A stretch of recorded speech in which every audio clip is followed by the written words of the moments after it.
NASA's Jet Propulsion Laboratory presents the Von Karman Lecture, a series of talks by scientists and engineers who are exploring our planet, our solar system, and all that lies beyond.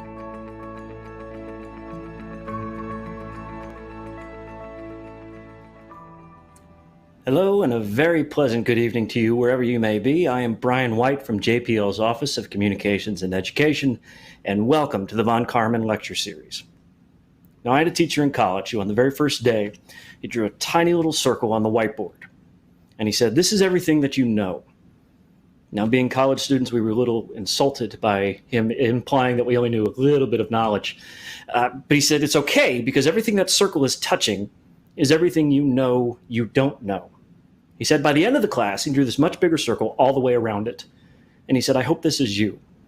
And I hope that everything that bigger circle is touching is everything you now know you don't know. Tonight we'll be discussing the Jupiter system and the many mysteries that it has unveiled to us. You're going to hear some very smart people tonight say, I don't know. But I want you to remember that's where discovery begins. Now, joining us as co-host, fielding your questions this evening, is public outreach specialist Lindsay McLaurin. Hiya, Lindsay. Hi, Brian. Thank you so much for having me join you tonight. And to everyone at home, we just want to remind you that this is your space program, and we want you to be a part of the conversation tonight. So from wherever you're joining us, please use the chat function to ask us questions, and a member of our amazing social media team will pass them along to us. We'll try to get through as many questions as possible, but if for some reason you don't see the chat, please refresh the page and it should be up shortly. Let's get started, Brian. Thank you, Lindsay. Let's get started. As a reminder, folks, if we run into any technical difficulties, we ask that you do stick with us as we get those sorted out. Now, our first speaker is the Juno project scientist and the lead co-investigator for Juno's microwave radiometer instrument. He has worked at the Jet Propulsion Laboratory since 1990. His research interests are many, but he is also currently the lead scientist for the Goldstone Apple Valley Radio Telescope Project, GAVRT, in which students learn about science by doing real science. Please welcome Dr. Stephen Levin. Hi, Stephen. Nice to be here.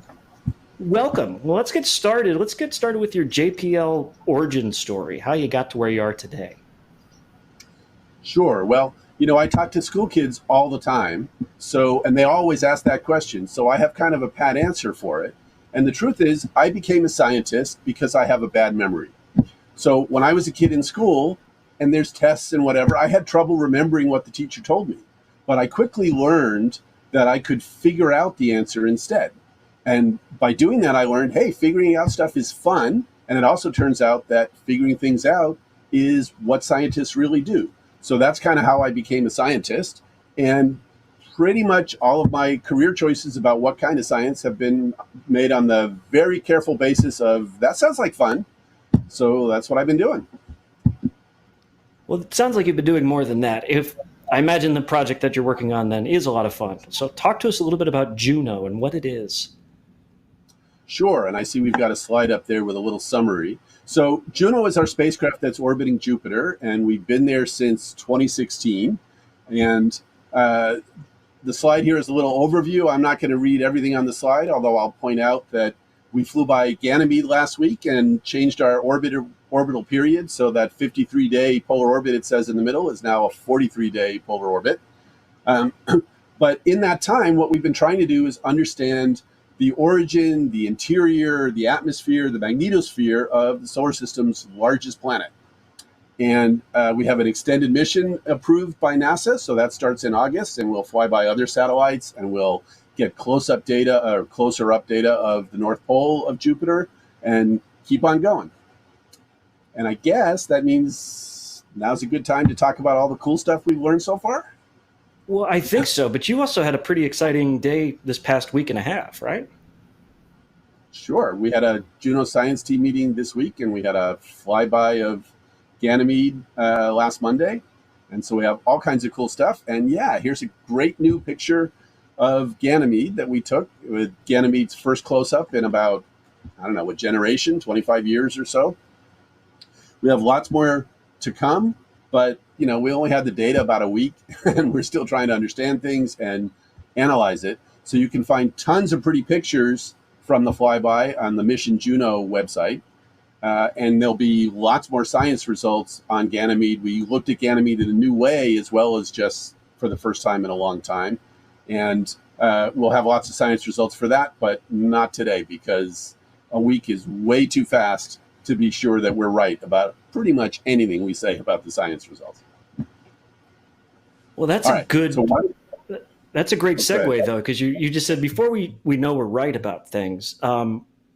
This mission, you've told me when we were talking about this, has surprised you in many ways.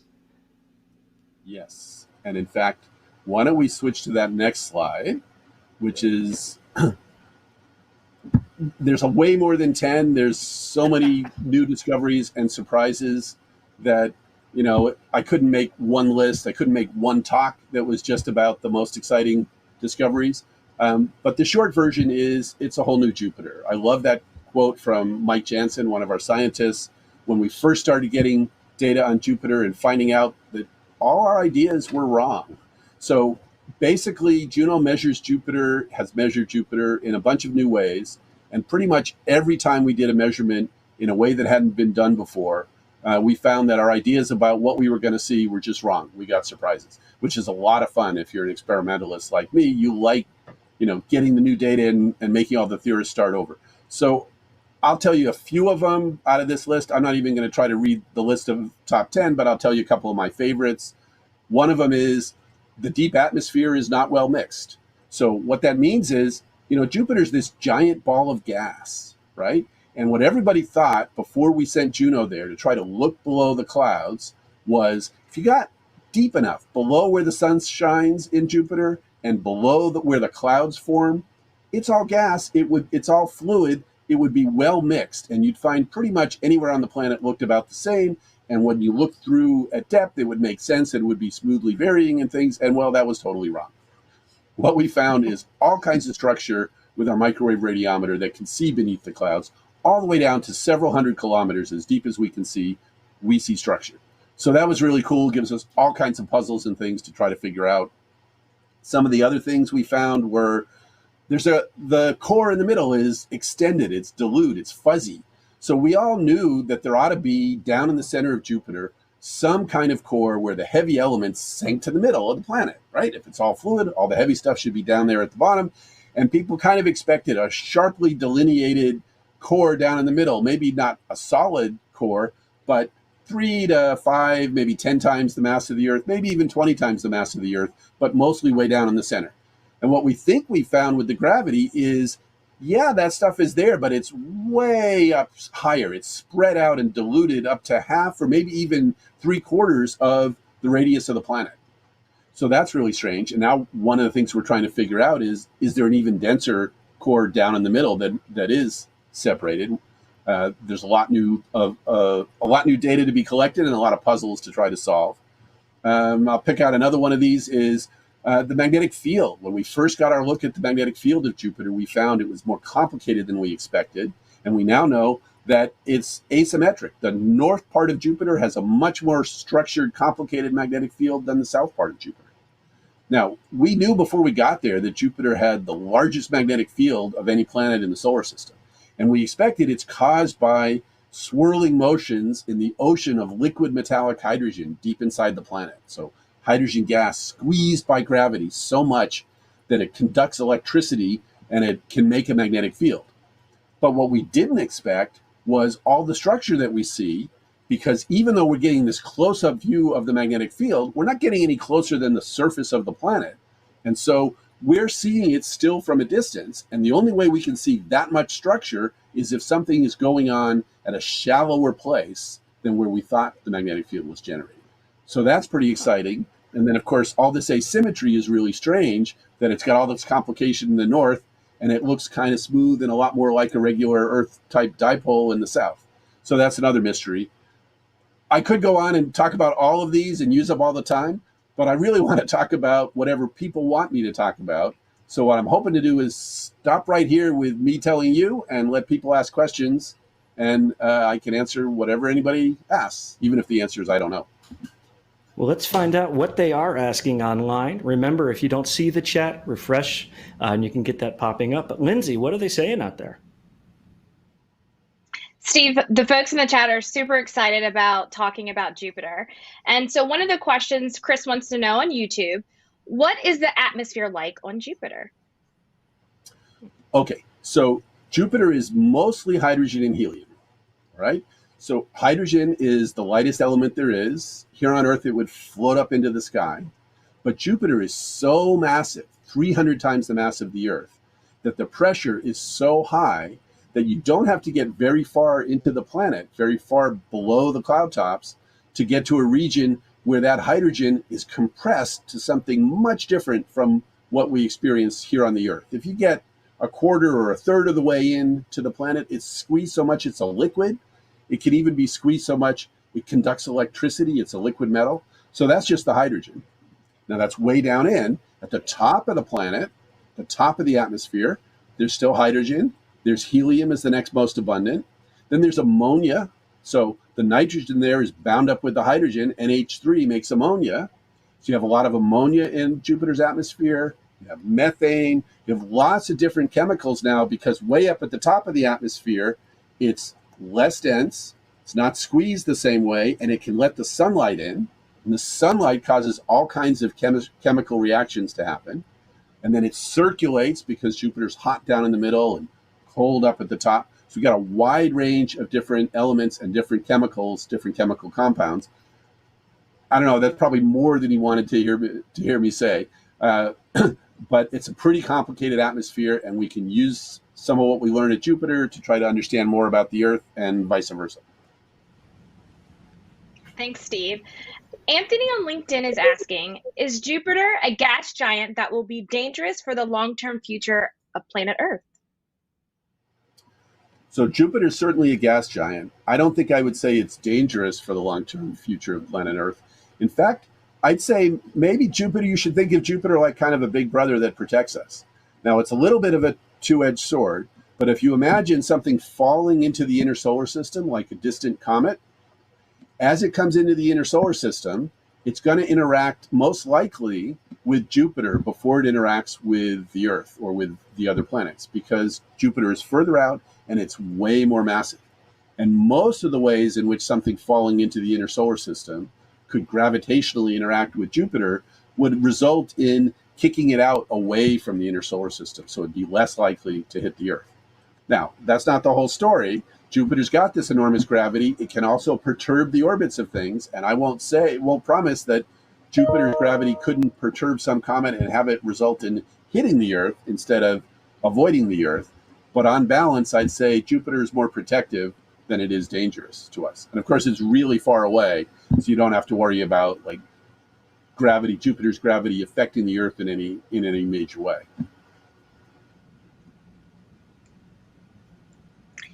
Dimitri on Twitter would like to know, why are there such distinct colored storm rings around the equator of Jupiter? Yeah, great question. So we call those the belts and zones. And if you look at a map of Jupiter, let's see. Actually, I think we have one of those backup slides shows. Let's see if I can find it. I it's think too hard to look through all these pictures and find the right one. But if you see one that's shows the depth of the belts and zones, you could put it up. So what's happening? Those things are jet streams. So we've known for a long time, because we can watch them from the Earth in the upper atmosphere, that they move relative to the rest of the planet, left and right. So if you go back and forth from those stripes, from the orange to the white to the orange to the white, as the alternating stripes you see on Jupiter, some of them move to the left and some of them move to the right. Not the picture I had in mind, but we can use it. If you look at that picture and ignore the magnetic field that's drawn on in blue and red, you can still see the belts and zones as in this case, white and dark stripes. So they move in alternating directions. What we didn't know until Juno got there was how deep those things go. Now we know if you have a rapidly rotating planet, and Jupiter rotates pretty rapidly every 10 hours, so more than twice as fast as the Earth. And it's giant, right? It's 300 times the mass of the Earth, more than 1,000 times the volume. So rotating that fast means it's really going to affect the motions of the fluid. And because it's a fluid most of the way down, maybe all the way down, we knew that doing that would tend to result in back and forth jets like that. What we didn't know is how deep they go. Juno's been able to measure that and found they go 3,000 kilometers down into the planet. So understanding how that works is complicated, but we can do experiments where you spin things or spin fluids around and watch what happens. We can do numerical experiments where you try to calculate what happens. And the combination of the heat in the middle trying to escape that causes convection and the rotation of the planet that gives you things like the Coriolis effect results in upwelling has to spread out. And when it spreads out, the part that spreads out goes in opposite directions. So if you think about something rising near the equator and say if it rises near the equator and goes a little bit north, what happens? Well, if it's right there at the equator and it goes a little bit north, now to keep up with the rotating planet, it doesn't have to go quite as fast as it did in the place where it rose. If you go a little bit south, same thing happens. So you'd expect at the equator to have, if air is rising, to have it move at slightly different speeds at the equator than it does north of it or south of it. And if you do it again with an X stripe and figure that out, you wind up concluding that, yeah, it sort of makes sense to have all these stripes go back and forth in opposite directions if I have air upwelling and falling back down into the planet. And if you bring up image 20, I think we can see a little bit of a chart that he was talking about. Yeah, sorry, it was hard for me to keep track of. No, you're the expert, yeah. Yep, here it is. Right. Okay, so what you're seeing there, the zonal winds, that's the speed of those jet streams, right? Plotted, that's the squiggly line. And it's plotted on top of an image of Jupiter, so you can see how the winds match up with those belts and zones with the different colors, which are different chemicals in the very top of the atmosphere. And then what Juno has added to that is our gravity signature. As Juno flew really close to Jupiter, very close. We fly about a 20th of the radius of Jupiter away from it, so just skimming above the cloud tops. As the spacecraft flies really close to Jupiter, gravity from the planet makes it speed up and slow down. Not just the gravity from the whole thing, but from stuff that's close to us. If you imagine, if you flew over something that's a little denser, as you approach it, you're going to speed up a little. And as you pass it, you're going to start slowing down a little. So by measuring all of those things in great detail, we can figure out, among other things, how deep those belts and zones go. And the answer is they go quite deep. 3,000 kilometers is a lot deeper than many people thought we were going to find. That's probably enough. Thanks, Steve. For a while, huh? We can talk about that forever. Jupiter is just so beautiful and amazing. And so Gustav on Twitter wants to know, why are some of the moons of Jupiter still unnamed? I don't know. I'm only guessing, but I would guess that the starting point there is you got to decide what's a moon and what's just a rock, right? So really big objects orbiting Jupiter, pretty obvious. We get to call them moons. They've been discovered a long time ago and they all have names. Some of them have names from things we've seen from the Earth. But as you start getting smaller, then, when you start into getting the objects we haven't discovered yet, then those are fairly small. And I'm only guessing, but I would guess they don't have names yet because either they're fairly new or because there's some debate as to whether it's big enough to deserve a name as opposed to a number. But as I say, the truth is, I have no idea. I wasn't even really, until you asked the question, aware that was a thing, that there's a bunch of moons of Jupiter that aren't named. And I'm guessing they're smallish rocks. I loved the first I don't know of the night, but that's also a great transition question as we pass it over to our next speaker. Steve, Lindsay, will come back to you with questions in just a little bit, but we're going to move on to our planetary geologist at JPL who specializes in surface processes on icy airless bodies. She is a project staff scientist and science communications lead on the Europa Clipper mission. Dr. Phillips has an undergraduate degree in astrophysics from Harvard and a PhD in planetary science from the University of Arizona. Welcome, Dr. Cynthia Phillips. Hi. Hi, thank you so much. It's fabulous to be here. And thanks to Th- Steve for telling us about all the amazing stuff that we've been learning about Jupiter. Well, I'll let you ask him some questions here in a bit, but I want to get your origin story. We got Steve's. I want to hear how you got to where you are today. Sure. Yeah. So my origin story really relates back to the power of I don't know. I was in high school when the Voyager spacecraft flew past Neptune.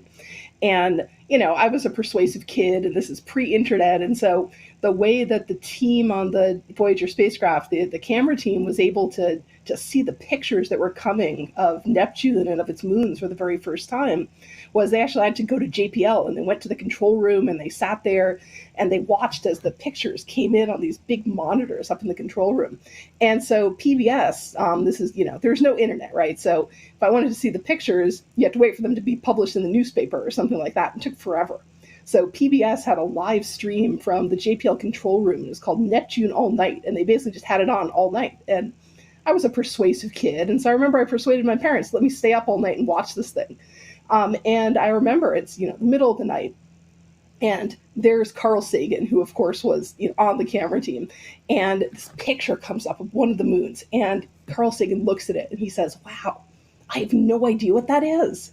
And it struck me in that moment as a high school student that there are still places in the solar system that are yet to be discovered.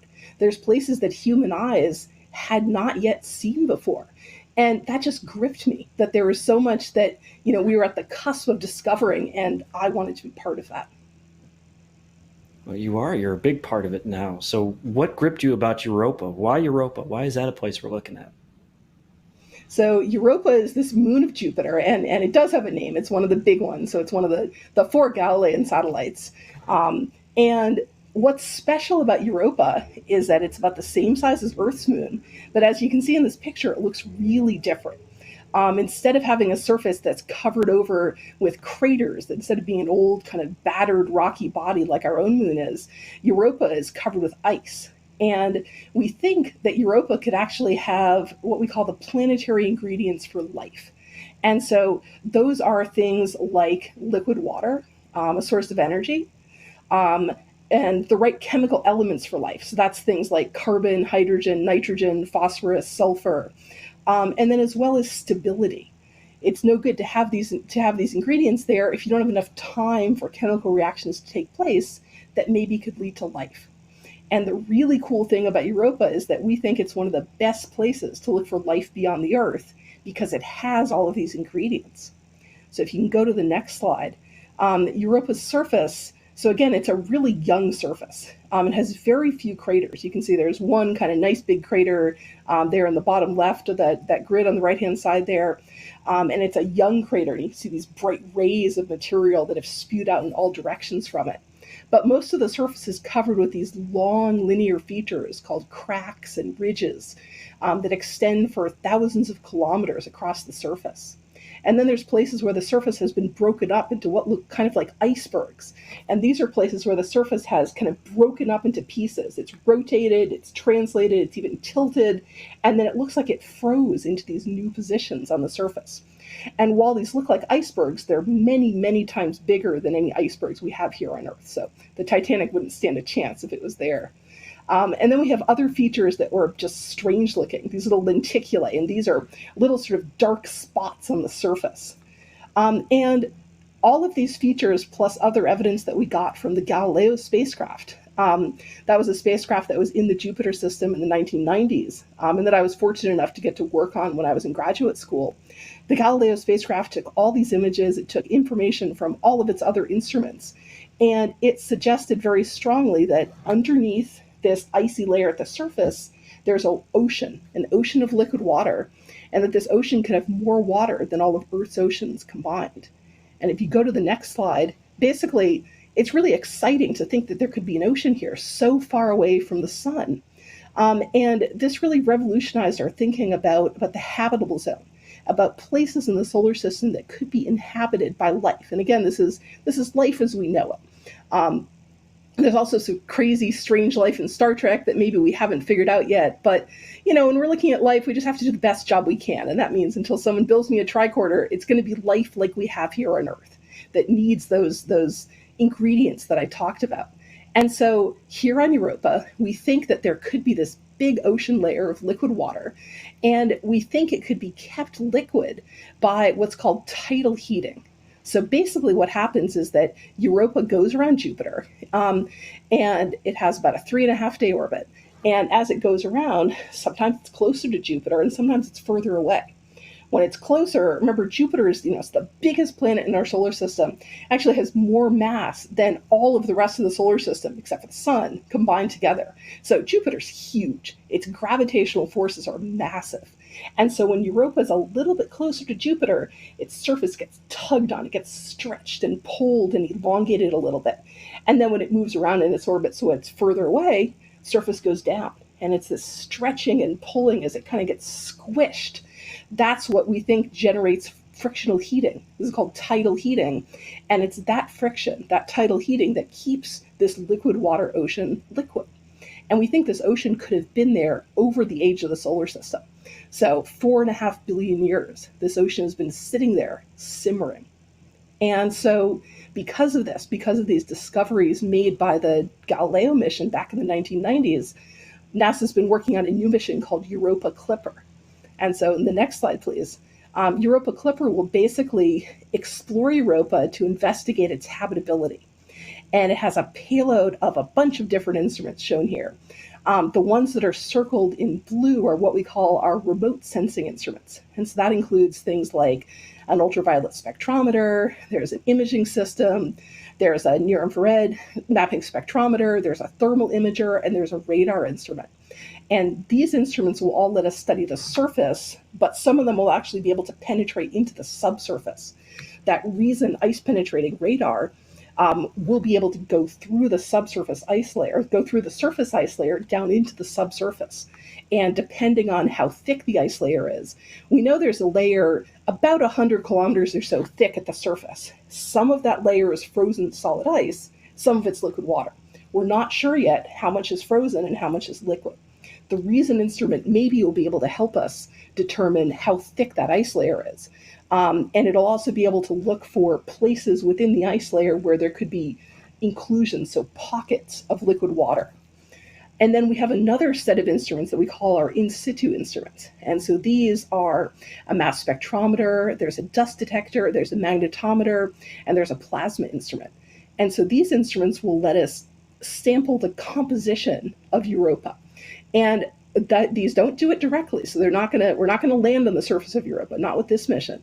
But what the mass spectrometer and the dust analyzer do is it's kind of like Europa Clipper sticking out its tongue when it goes by Europa, and it's capturing some of that material that's thrown off the surface.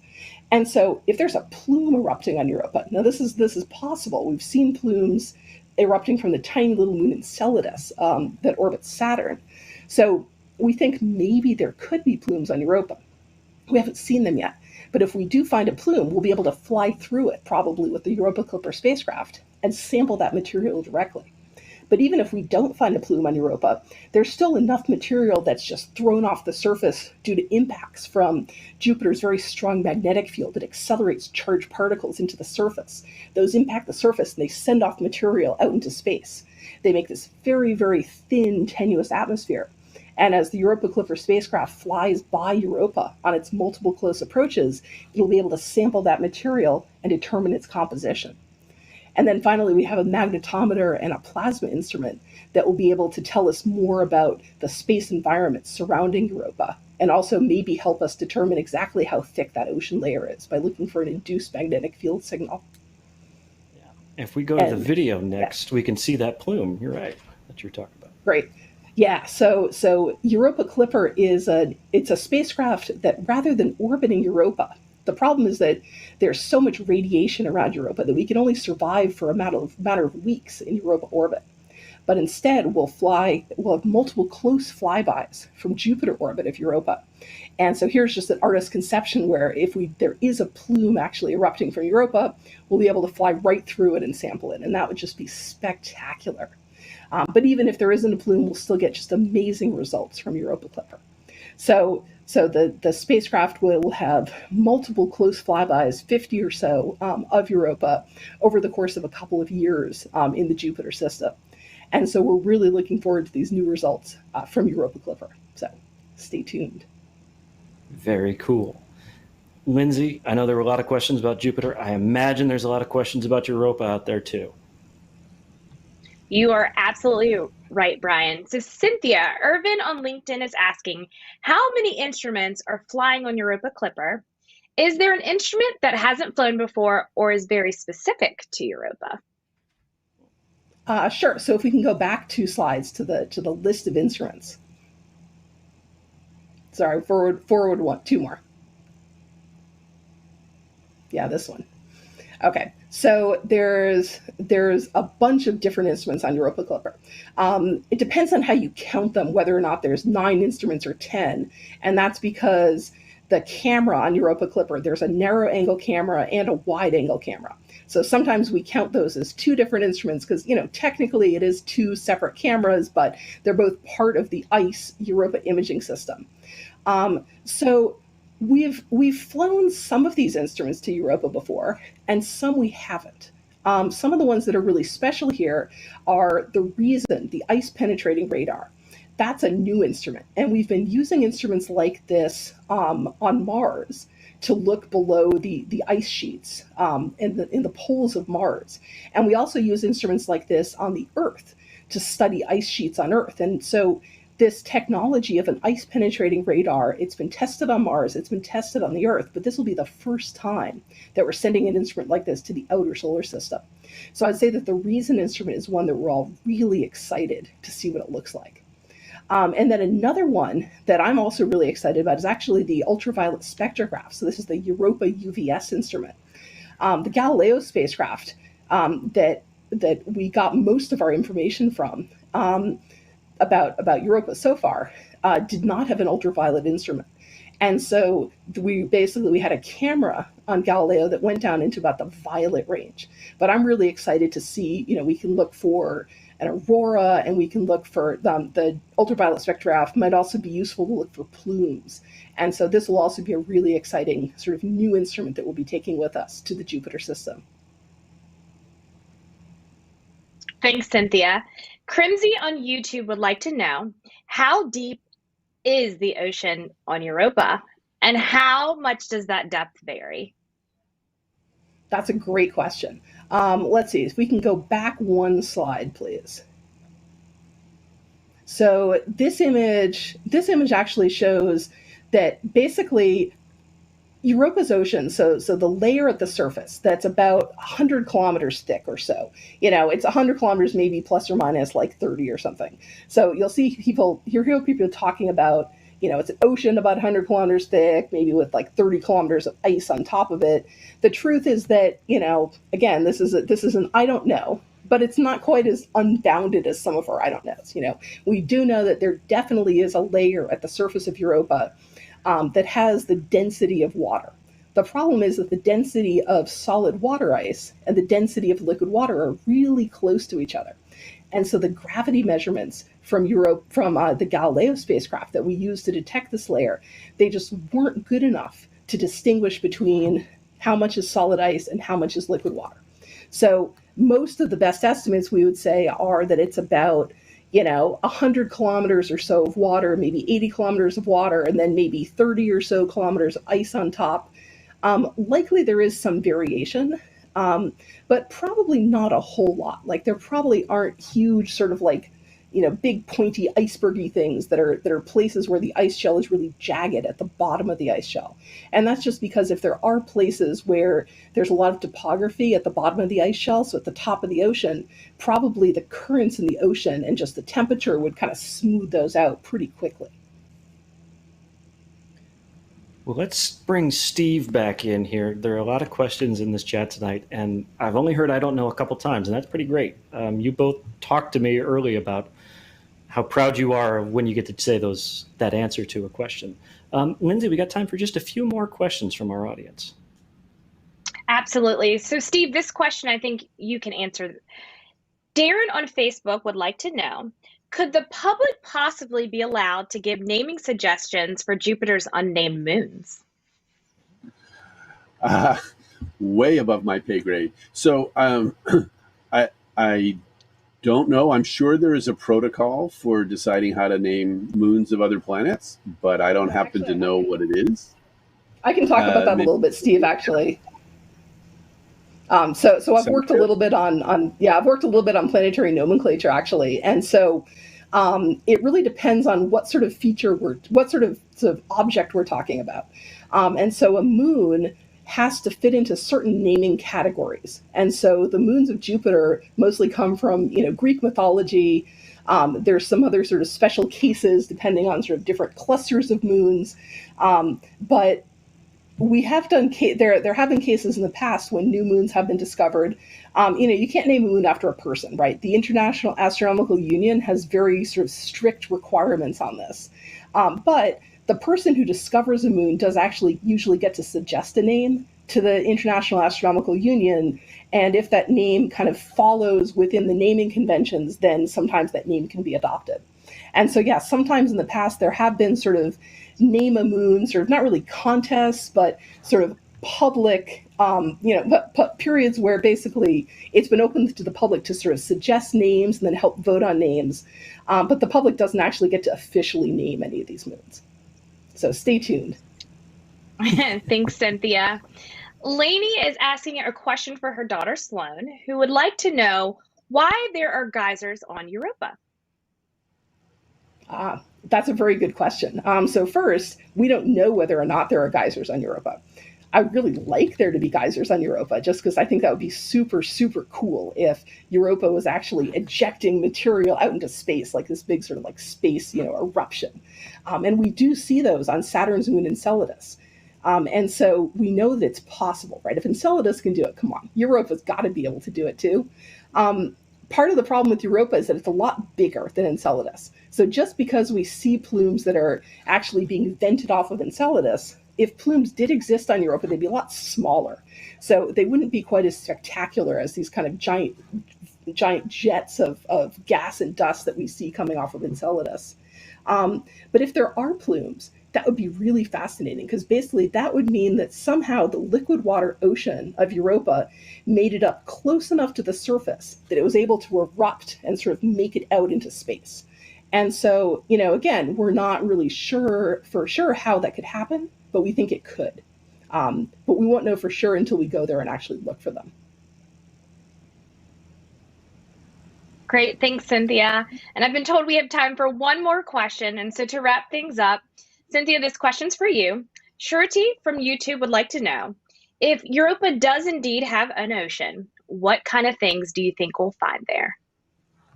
That's a great question. Let's see if we can go forward to slide, I think it's slide 32, please. The one that says ingredients for life. So one of the really cool things about Europa's ocean is that at the bottom of that ocean, there's a layer of rock. And in this rock layer, it's possible there could be hydrothermal vents. And on Earth, at the bottom of Earth's oceans, we have these hydrothermal vents. And most of the bottom of Earth's ocean, it's kind of boring, right? It's just kind of dusty and dirty, and there's not all that much going on there. But if you're in a submarine and you're down at the bottom of Earth's ocean, and then you come across one of these hydrothermal vents, these are the kinds of things you see over on the right. Now, this is a real video, but it's of Earth's ocean. This is not Europa's ocean. Maybe someday we'll get to go there. Maybe my kids or maybe my kids' kids will actually get to see pictures from the bottom of Europa's ocean. And boy, I wish they looked like this. But here at the bottom of Earth's oceans, we see these just abundant ecosystems. We see these places, they're like oases for life at the bottom of Earth's oceans. And they're basically using the thermal energy. So that the fluids, the bottom of Earth's ocean circulates through the crust and it gets heated up. And so you get all of these great chemical materials that can serve as food for an ecosystem. And you just find these abundant life forms. And so I think if there's life in Europa's ocean, maybe it could exist in one of these places. That's a great question to end on. That is all the time that we have for tonight. If you have more questions about Jupiter or Europa, you can follow these websites, which they're going to put at the bottom of the screen. You can go there and see each of these missions, and there's all sorts of information and images and multimedia that you can learn, but keep asking those questions. Please join us next month for our talk Science and Art, Picturing Discovery with Dr. Morgan Cable and visual strategist Joby Harris. I'd like to thank our speakers, Dr. Cynthia and Steve, for their exuberance and their knowledge. Thank you to Lindsay and everyone behind the scenes who make all this possible. And finally, a big thank you to all of you tonight who ask questions, who come and join us every month and watch this. As we keep saying, it is your space program, so thank you for joining us. Stay safe, stay kind, and we'll see you in July.